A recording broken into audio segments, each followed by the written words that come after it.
Yo, what's going on, guys? Today, I'll be showing you the top 5 easiest decks to play in Clash Royale. The decks will get progressively easier and easier, but the deck that will be best for you is really just going to be up to what you're comfortable playing and what you know you can actually play well, so yeah, choose wisely out of these decks, but all of them are going to be insanely easy to play, and you really will not really have to think when you play them. Which I think a lot of people like, because a lot of people just like to play Clash Royale while they're chilling or something. They don't want to be a 2.6 sweat or something like that. One of those 2.6 players always sweating about every little thing. So to start it off at number 5, we have this Logbait deck right here. It just basically purely spam over and over again, and then you have the Skeleton King to speed up your cycle, giving you that 3-card cycle, and you just feed up the ability using all of your cheap spam cards. And that's more or less how this deck works in a nutshell. It really is. That's really most of what there is to it. And this guy somehow just missed that. How in the world did he just miss those arrows? I was just busy yapping instead of paying attention, and he somehow just missed the arrows. This deck is really, really good for punishing, guys. Like, you might think there's some secret strategy you have to do well with bait. Like, people think, like, oh, I have to make such a good defensive sequence to punish my opponent. But with this deck, you literally just spam over and over and over and over again. And that's all you do. Like, it's not that high skill. Oh, snap. Wait a minute, guys. No, the Skarmy. No. Guys, I think I'm dead. Honestly, for a second, I forgot I had Cannoneer, guys. Okay, no way that just died there. Guys, I literally forgot I have Cannoneer. Yo, no. Oh, dude, if I had Princess Tower right now, I'd be doing so well. But guys, Cannoneer is kind of necessary in this deck. The reason why is because it helps you do so much better against these beatdown decks that you would otherwise probably struggle against, since this deck doesn't have too much DPS. Well, this is going to be a bad situation that we have to try to come back from right here. I'm just going to go for this right here. He does actually go for the split Skarmy. I was kind of trying to predict it. Goblins do take most of the tower, not all of it, though. Man, this sucks here. I'm going to Skelly King just to get the souls out of these skeletons from the skeleton army. We can also go for kind of an early Evo Dark Goblin, force out a spell, and then try to maybe go ahead and get another one later. He does go for the Skarmy protecting his tower, but we do get the Goblin stab at least on the bright side. Okay, we just need to get one more log off. Let's just go for log number 2. We just got a log off incredibly quickly. I mean, we got 2 logs off incredibly quickly right there, somehow. Okay, guys, if we actually survive, that would be crazy. I don't know if we actually can, man. I feel like it's not looking too good for us. Oh, okay, Barb doesn't get a hit. Wait, guys, we have a chance here still. Guys, like this deck is not high skill, man. Like, look what I'm doing. I'm just, like, straight up goofing around constantly. And somehow I'm still doing this well. Like, that's incredible. How am I doing this well playing this goofy? Nice. Okay, we counter all of that relatively well. He also wasted the Skarmy, so yeah, this could be nice here. He does get the arrows off, but he missed the Goblin. We predict the Goblin gang. Oh, that's not enough, though. I have to go for a barrel. I just have to keep up the pressure here. Try to get something going. Oh, the Fire Spirit! Let's go for a Dark Goblin to pocket. No way! No way! We actually just got it. We actually just took the win. I think a lot of people might be quite surprised by this, but coming in at the 4th easiest deck in the game to play, we have Splashyard. The reason why Splashyard is so easy to play now is because so many cards in this deck are so good right now, like the Baby Dragon got a nice buff, Ice Wiz is actually super strong on defense, it just became really good out of nowhere even without really getting any buff or anything. And the graveyard itself is in quite a good spot right now, and the biggest thing definitely just has to be the Cannoneer. The Cannoneer is so broken in this deck now to counter those Goblin Giant decks, counter Pekka decks, all that kind of stuff, because before I feel like, you know, you just have to be really precise with your defense and stuff in order to do well with this deck, but these days it's really just the opposite. You just do whatever you want. You get away with it usually, honestly. The only one single bit of skill you need to do, the only one single skillful thing you need to do with this deck is to have some patience, which is not that hard to do. At least I hope it's not that hard to do for you guys, but maybe some of you guys love to spam and be really aggressive. But yeah, in some matchups you can actually be super aggressive and get away with it just fine, but sometimes with this deck you are going to have to be a little bit patient and wait until double elixir, so just keep that in mind. But the defense is actually so easy with this deck, and against stuff like Hog, for example, you can play so aggressive with your graveyards. The only reason I'm going to be a bit more passive here is because this guy does have some random other stuff for some reason, like the Minion Horde and Guards. I don't want to be too aggressive into that. I'm just going to cannon here for the Hog. He actually does have Lightning. I think we just go for the Ice Mage here. He does get a Hog hit, though. I don't think I can really go for a Graveyard. Okay, man, this guy really just has A lightning for no reason. Okay, this actually might be kind of bad for us right now. I was thinking this would be pretty nice facing a hog deck, but we just took a lot of damage. Oh, that's not going to activate. Oh, man, it died. Dang it, dude. Okay, let's see what he does here, though. Just going to poison here. Yes, very quick poison. Minions will die here because it's only 2 of them. Nice. Okay, that's not too bad. Well, actually not that much damage like I would have hoped for, but it's still not terrible. Also, guys, the Evo Cannon does kind of carry you sometimes with this deck. I feel like you're able to just get really good Evo Cannons to kill stuff like Dart Goblins, Firecrackers, that kind of thing. So we could potentially get a really good Evo Cannon off on his Firecracker if he goes for an... Okay, guys, we might get the Evo Cannon of a century here. Nice! Let's go! We predicted it! I was so scared, guys, that he would just not play anything and I would get wrecked there, but no. He played it just as I expected. Oh, he might go in here. He definitely might go in. Well, maybe not now since we have all this stuff down. We could just go for a NATO here as well to kill the minion horde. And then now we can go in for a graveyard since we got that counter push. You just have to counter push a little bit with this deck, you know? He just played the guards right into my poison. You have to be a bit careful with the prediction poisons, but I knew he would play that there, so that works out pretty well. And you guys can see Cannoneer is just going to melt the giant skeletons and everything every single time, really, so we're chilling right now. He could go for a Hog Lightning. Yeah, he could go for a Hog Lightning here, so I'm just going to NATO instead of trying to do something special with the cannon. Yeah, I mean, good thing I didn't play my cannon right there. Okay, I was going to say if he still got a Hog hit, that would have just been uncalled for.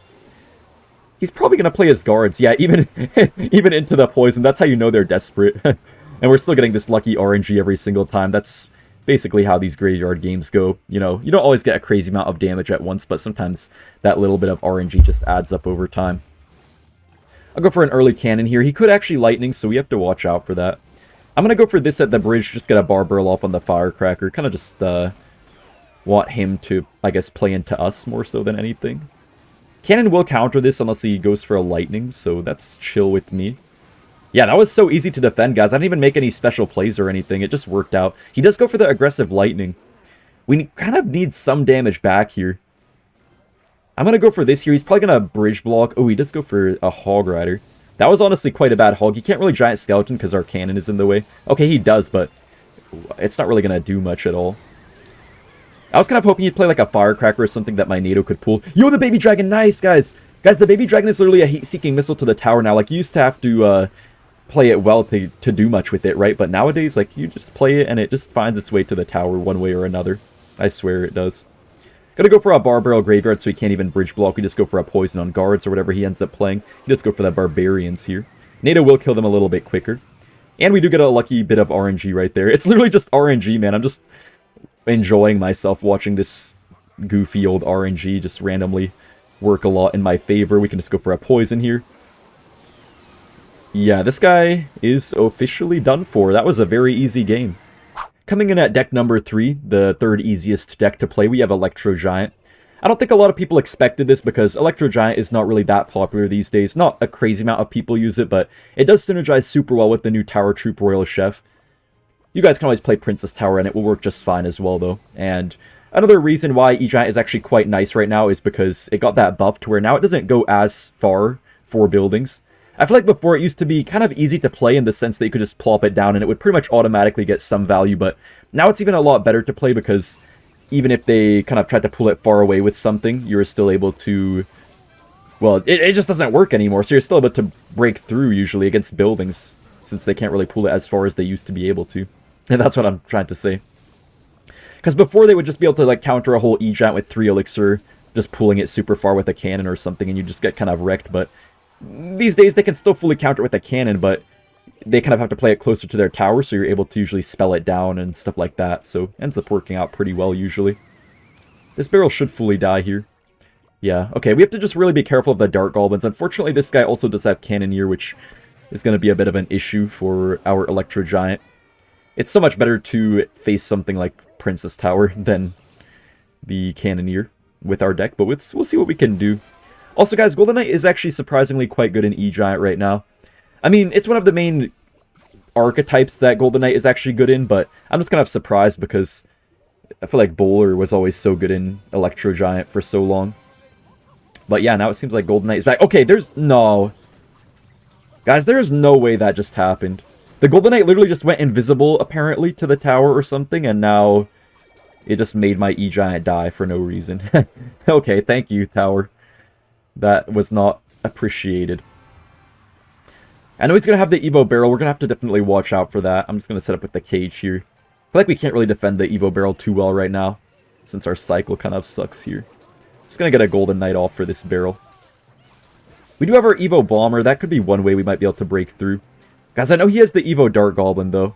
Yeah, he does play it. We do kill it pretty much right away, though, so that's not bad. Just going to get my E-Giant off in the back right here. I have my cage ready for anything, and also I have my bar barrel if we need it too, so I think we're okay here. Oh, what the heck? Guys, what the heck? How in the world did the Inferno Dragon get that much damage? What? Guys, what even happened right there? You know, I was not even paying attention to that, and apparently this guy was not paying attention to it either, but somehow, yeah, his tower just disappeared. This E-Giant on the right side is not going to do that much, but it still got some damage. That's not terrible. Just going to go for an E-Giant right on here. I know he's probably going to just ability or whatever, but it's okay. Man, the Golden Knight, the Inferno Dragon again might do something here. Man, I don't know what's even happening right now. Okay, let's Lightning here.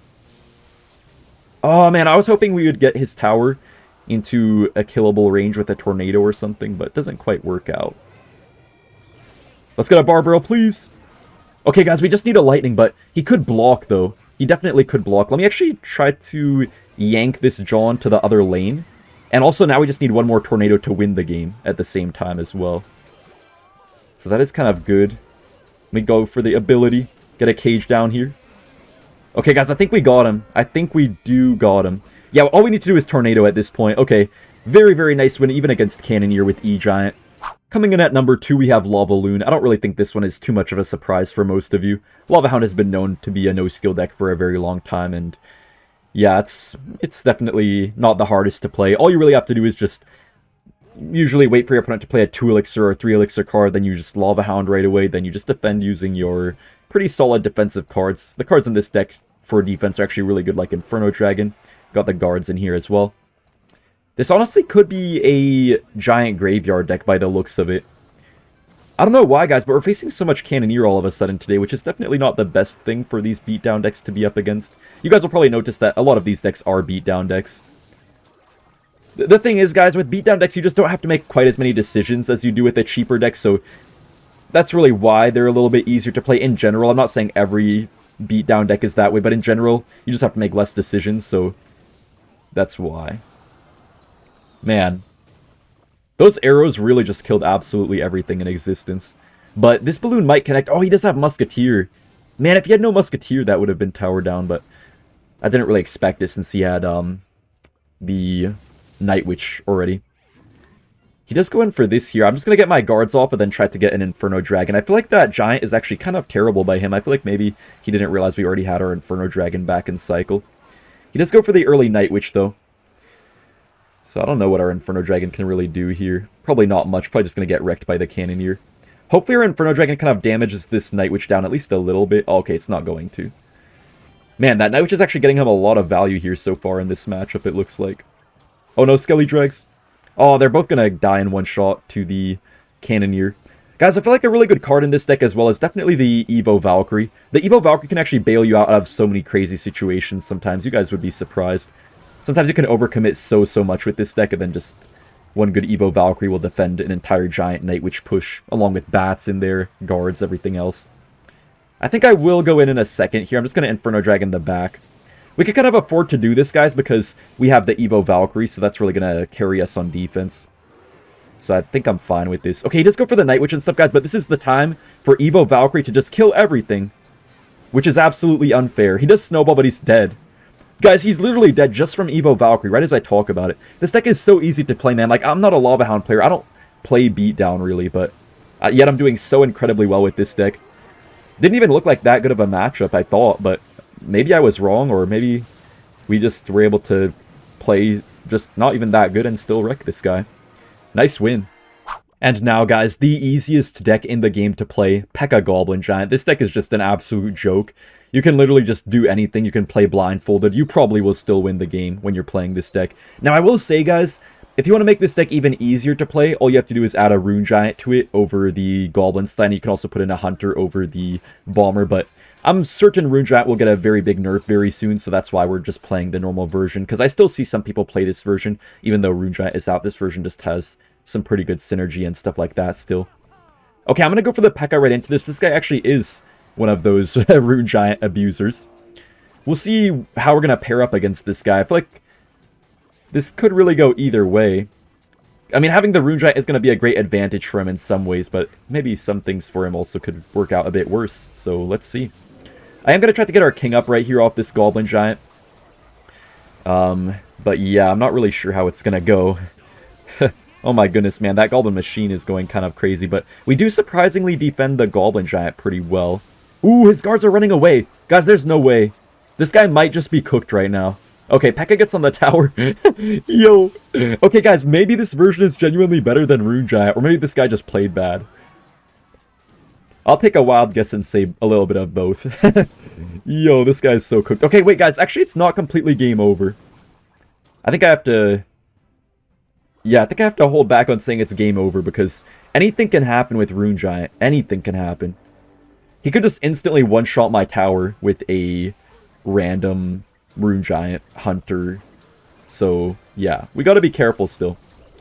He does go in for this here. I'm gonna try to pull maybe the Rune Giant or the Goblin Giant into my Pekka, kind of. Hopefully this works out. I'm honestly not sure if it will, though. Ooh, guys, hold up. I think I lost my tower.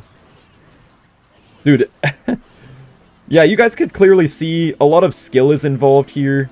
A lot of deep thought goes into this, obviously. Okay, what? Yo, how did I just get 3 crowned almost? There's no chance I'm about to get 3 crowned. There's... Okay, nice. We get the ability on the guards. This guy is being a silly Billy. Bro, he really just played a Hunter into our Pekka. Good game.